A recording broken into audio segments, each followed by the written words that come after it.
राधा का लक बहुत अच्छा होता है, जिससे सिर्फ उसके ही नहीं पर साथ वाले लोगों के भी काम बन जाते हैं, जिस वजह से उसके दोस्त और परिवार वाले हमेशा किसी भी जरूरी काम के लिए राधा को अपने साथ ले जाते हैं।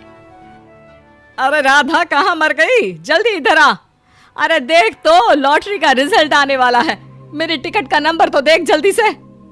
सास के बुलाने पर राधा अपने सारे काम छोड़कर लॉटरी का रिजल्ट देखने जाती है और सास लॉटरी जीत जाती है। अरे जीत गई भाई, जीत गई। मेरी 2 लाख की लॉटरी लग गई। वैसे तू किसी काम की हो या नहीं ये तो नहीं पता, पर तेरा गुड लक मेरे बहुत काम का है। अब मेरे सर पर क्यों खड़ी है? जा जाकर काम कर। राधा की सास को उसकी गुड लक से ज्यादा ना अपनी बहू की फिक्र है और ना ही उससे प्यार, पर राधा कभी किसी चीज की कोई शिकायत नहीं करती।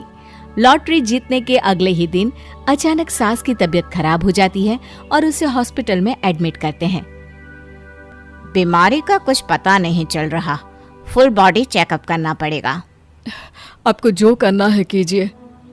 सास के सारे टेस्ट होते हैं पर कोई बीमारी नहीं निकलती, जिसके बाद उन्हें डिस्चार्ज तो मिल जाता है, लेकिन लॉटरी में जीते सारे पैसे बिल देने में निकल जाते हैं।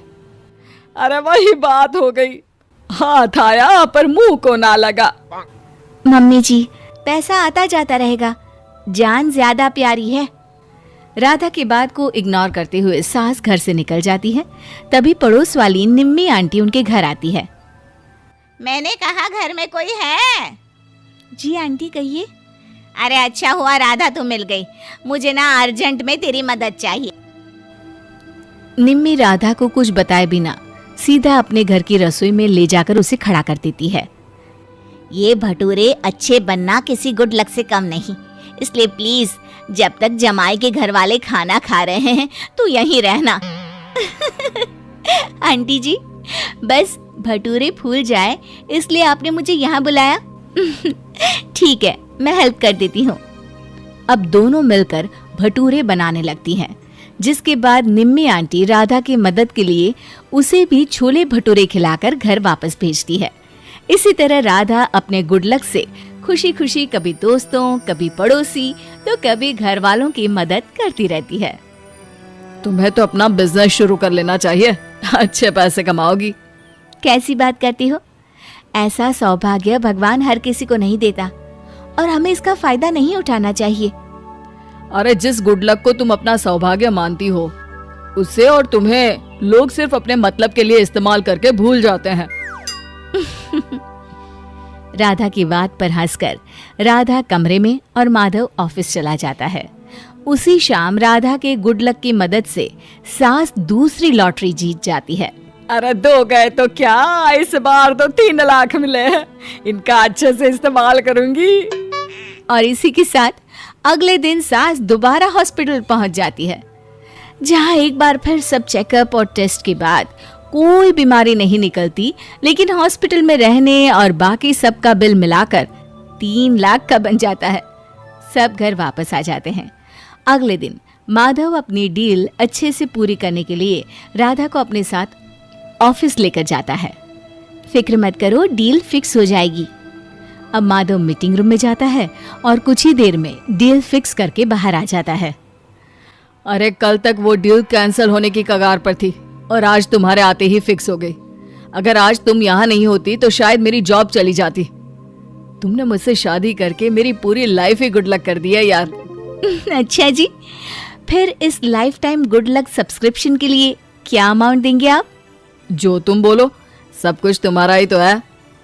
डील की खुशी में दोनों पति पत्नी शॉपिंग पर चले जाते हैं, जहां से वो शाम को आइसक्रीम खाते हुए घर वापस आते हैं। जहां पहले से लॉटरी जीतकर भी हारने की वजह से गुस्से में बैठी सास उन दोनों को एक साथ देखकर ज्यादा चिढ़ जाती है। ये सही है, मेरी लॉटरी पर मनहूसियत लगाकर पति के साथ शॉपिंग कर रही है।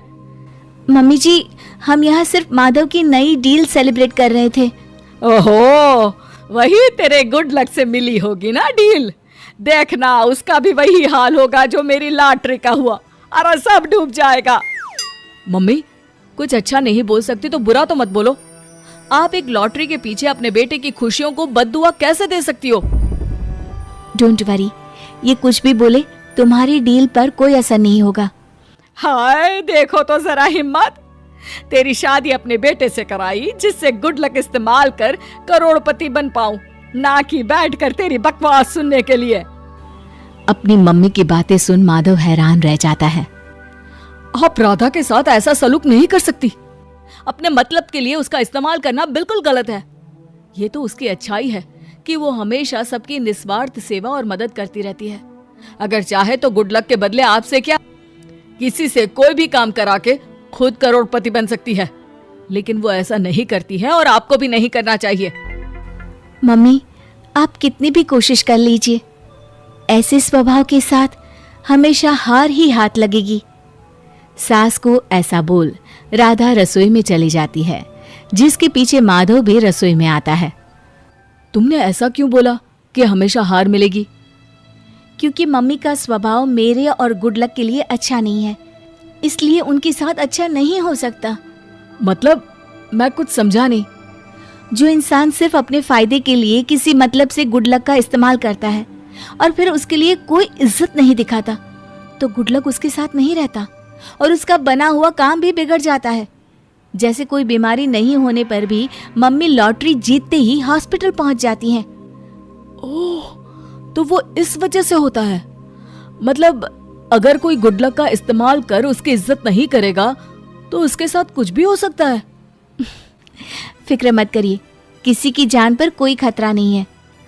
बस उतना ही होता है जितने में गुड लक से बना काम बिगड़ जाए। रसोई के बाहर खड़ी सारी बातें सुन रही सास ये सुनते ही रसोई के अंदर आती है। आखिर आज पक्का हो गया कि मेरे बने हुए काम ये कुल्हड़ औरत ही बिगाड़ रही है। जस्ट फॉर द इंफॉर्मेशन, इसमें मेरा कोई हाथ नहीं है, ये गुड लक का नियम है। अरे जब गुड लक तेरा है तो नियम भी तो तेरे ही बनाए होंगे ना, जिससे मैं कभी अमीर ना बन पाऊं। मुझे आपसे कोई दुश्मनी नहीं है। जब मैं छोटी थी तो मेरा लक बहुत खराब था, जो काम करने जाती बिगड़ जाता। इसलिए मम्मी पापा एक सिद्ध बाबा के पास लेकर गए। उन्होंने मुझे इस गुड लक का वरदान दिया और साथ ही ये नियम भी बनाए। तुमने आज से पहले ये सब क्यों नहीं बताया? क्योंकि कभी जरूरत नहीं पड़ी। लेकिन अगर आज मम्मी को सच पता नहीं चलता और वो जबरदस्ती अपने लालच के लिए दोबारा गुड लक का इस्तेमाल करती, तो ये शायद हमेशा के लिए चला जाता। देखा माँ, तुम सिर्फ अपनी मैं की दुनिया की वजह से असली दुनिया में क्या तूफान खड़ा कर रही हो। बेटे बहू की बात सुनकर सास को अपनी गलतियों का एहसास होता है और उसी दिन से वो अपने पर्सनल एजेंडा के लिए गुड लक का इस्तेमाल करना छोड़ परिवार के साथ खुशी से रहती है।